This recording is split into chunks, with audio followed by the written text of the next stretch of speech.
About 10 minutes.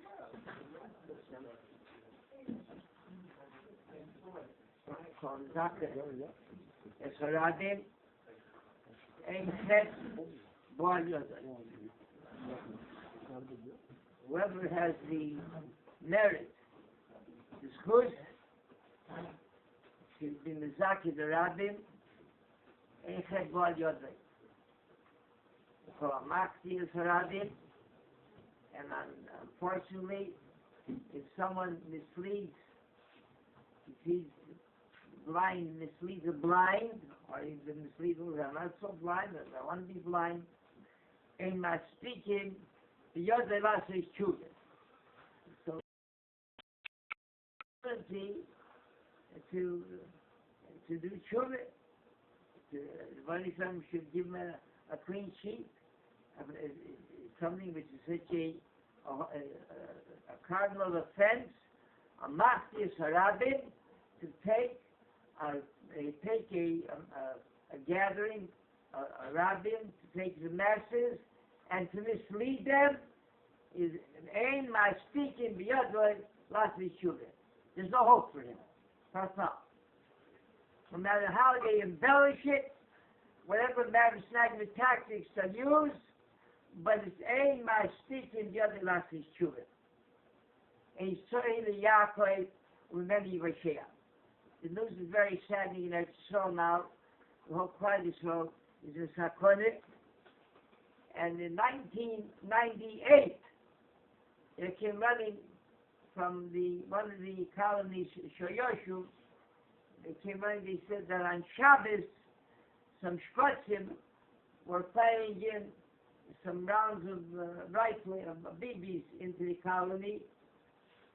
They went running, got a guy to call the police. So it's not that they didn't get anywhere. So they said, what kind of age? Where should they turn to next? So I told them that already niche and didn't have enough shit. But you have to sometimes take things in your own hands. Is there anybody here in the colony that's brave enough wants to learn to handle a rifle? So a couple of young Yolai came forward. I'm mistakenly Jewish. Looks like Talmid Chachamim. We took out a cast of a sharper, and we found in Fremont Center they have a firing range where they teach you how to handle a rifle. Fremont Center is rock-rigged anti-Semitic. Very anti-Semitic, Rabbi. So he picked himself up and he went down, and they anticipated that they're not going to get too friendly reception there, but whatever they anticipated, whoever greeted them, it far outdistanced, it looked even worse than that. They came forward, a real hillbilly with a ponytail, a flannel plaid shirt, not a tooth in his mouth. It looked like a real anti-snitch. And these fellas, they had teeth. So their teeth, whatever one tooth was able to knock against the other, they were so frightened to death. He takes a look at them, and he sticks out his hand. He says to them, Shalom Aleichem, my name is Chaim Gedali. My goodness, they were taken aback. He told them a story.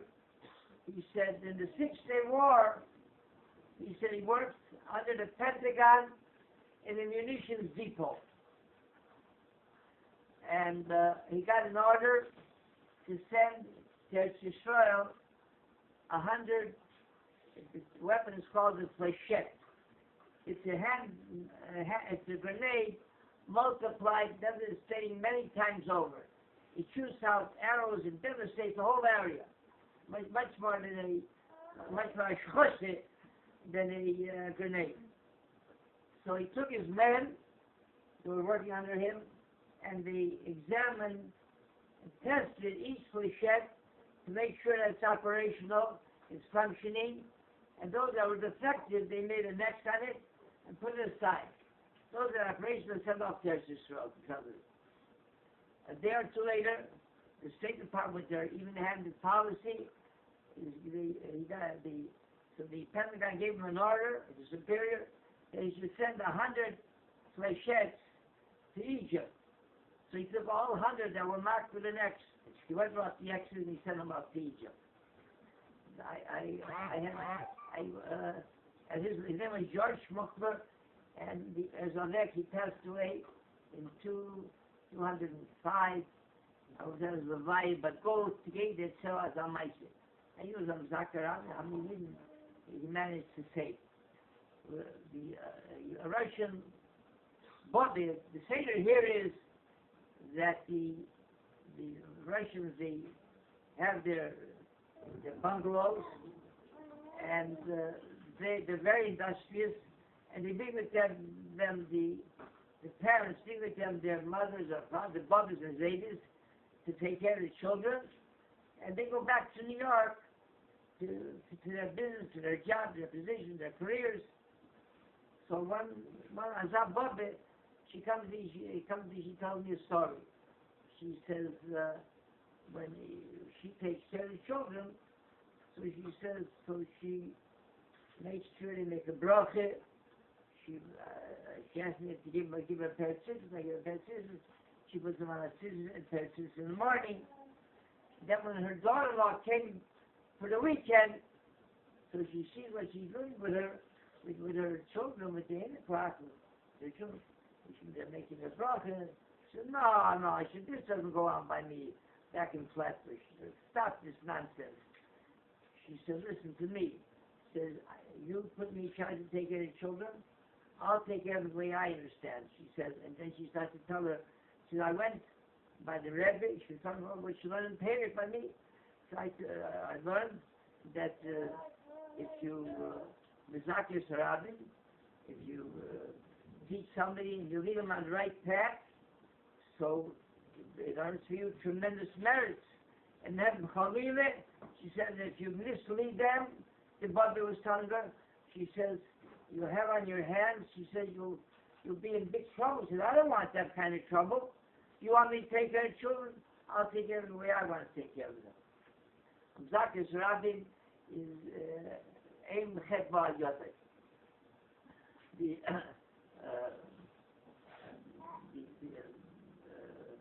The Malvin one time had a serious problem, and he had to go to the authorities in Paris for some sort of government, influential government official to help him. He had in this Kehillah a mosque for a Friar Yid, and the Friar Yid, he said to him, Rabbi said, you have to see a big official in Paris, and I have connections. I'll give you a letter to take with, to introduce you, and he says, that'll work. So he takes the letter with him, steel letter. He goes into his hotel room, and he puts the letter on the table, and he starts to walk back and forth, and he starts to repeat what I say to the Chazal. It says by Yaakov Avinu, when Lavan was pursuing him, the bunny son appeared before Lavan in a dream. He said, you shouldn't speak. The bunny son, Hashem told Lavan, you shouldn't speak to Yaakov, mitoiv adro, not from good to bad. Bad, you understand, what could be that he doesn't want him to harm Yaakov. But toiv, why can he speak good? Rashi comes along and says that there's no such thing as good. By wicked people, kol taivason shall rishoyim, lo yiso tzadikim. If a wicked person, if you think he intends and he has in mind to do something for you that is beneficial, it won't turn out right. So he starts to the mountain, walks back in his hotel room, back and forth, and the letter's laying on the table, and he's repeating it. The letter, he left the letter later, and he goes off to see the government official. Hashem, he saw him, He was like Zechain, he found favor in his eyes, and everything was straightened up. When he came back, he opened up the letter, and the letter was written in French. This irreligious Jew, this individual, he thought that the Malbim was not even a secular scholar, he couldn't understand French. He read the letter in French, and somebody did. He said, "This rabbi is a bone in my throat. Try to get him out of the way." The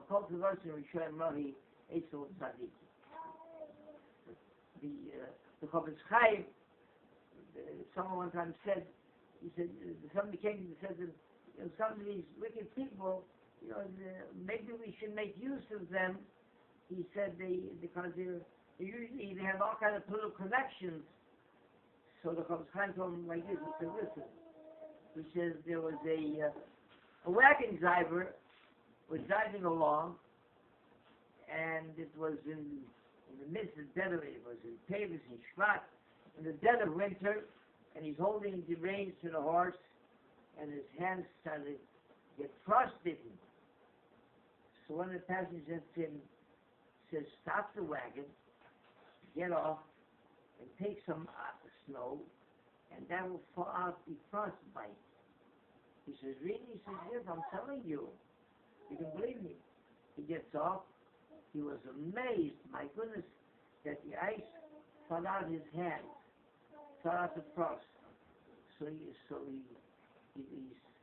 thinks to me, says, "My goodness, look at how wonderful it is that this happened to me in the midst of Tevi Shvat in December, in January." So what? That my hands got frostbitten, so I found snow to thaw the frost. He said, "What would happen if my hands got frostbitten in July? Where would I find some snow to thaw it out?" So he says, it's these individuals that the Amatzis Harabim, these are the ones that's why we suffer. That's why we suffer. Rani Barakash Oimer, what's a question? What was that? Israel, the people of Israel, Shinema, Avnecha, Ismanachitoi, Yadu, Koira, Yadu.